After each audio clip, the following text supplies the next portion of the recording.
En bas, dans une vallée étroite, il y avait un village. Les hommes y vivaient simples, unis, mêlés les uns aux autres comme les fils d'un même tissu. Ils partageaient tout, le pain, les jours de pluie et surtout les histoires. C'est ce qui les tenait ensemble. Et parmi eux vivait un homme. On l'appelait le veilleur. Il n'était ni chef, ni prophète. Il savait ce qui changeait. Il voyait quand un danger se levait derrière la colline. Et parfois, il montait jusqu'à nous. Il ne parlait pas beaucoup, mais il écoutait.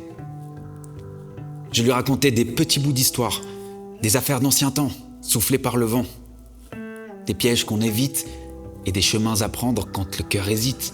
Il comprenait que les histoires servent à voir plus loin. Puis un jour, elle arriva, la femme au miroir.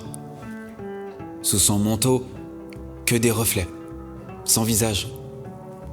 Tous les villageois et les villageoises étaient subjugués par sa beauté. Il disait d'elle qu'elle connaissait les secrets du futur et qu'elle pouvait montrer à chacun son meilleur destin.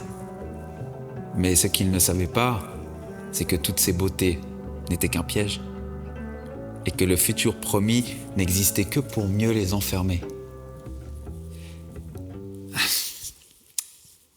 C'est un peu old school, ça, non ? Style la sorcière et tout. Enfin, c'est une sorcière de conte, quoi. Ok. Bon, pardon, je reprends. C'est super, hein, je reprends. Excusez-moi. Alors, elle distribua des miroirs. Petits, brillants, fascinants. Les villageois s'y regardèrent et y virent des choses qu'ils n'avaient jamais vues. Des versions d'eux-mêmes, plus flatteuses. Ils se contemplaient tous les jours, chaque jour. Et tous les jours, ils s'éloignaient un peu plus les uns des autres. Le veilleur comprit le premier. Il vit que les regards avaient changé, que les fils entre les villageois se rompaient. Ils ne racontaient plus, ils ne partageaient plus. Le village devenait un ensemble d'îlots, laissant tout le monde seul avec son reflet. Vous êtes ensorcelés. Ces miroirs vous dévorent. Rendez-les avant que tout s'efface, avant que vous ne vous oubliez vous-même. Mais les villageois ne l'entendirent pas. Ou plutôt, ils entendirent autre chose. Ils crurent que le veilleur jalousait leur vision, qu'il voulait voler leur avenir, qu'il les trompait. Et alors, ceux qui l'aimaient le plus se retournèrent contre lui. On l'a traité de menteur, de fou, d'envieux. Ils l'ont mis dehors, expulsé comme un malpropre. Il monta jusqu'à nous. Il ne savait plus quoi faire. Dites-moi comment les sauver. Si je dis la vérité, ils me tuent.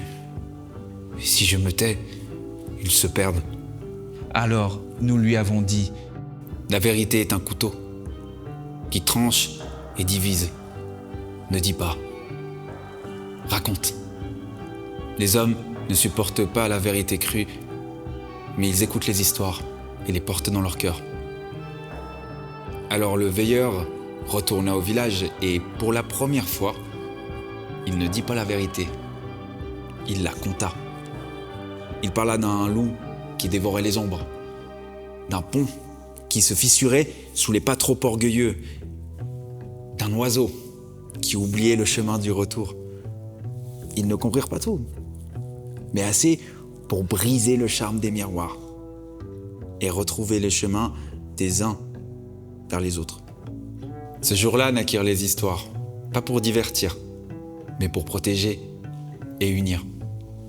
Nous en gardons encore la mémoire et nous les soufflons toujours à ceux qui montent les écouter.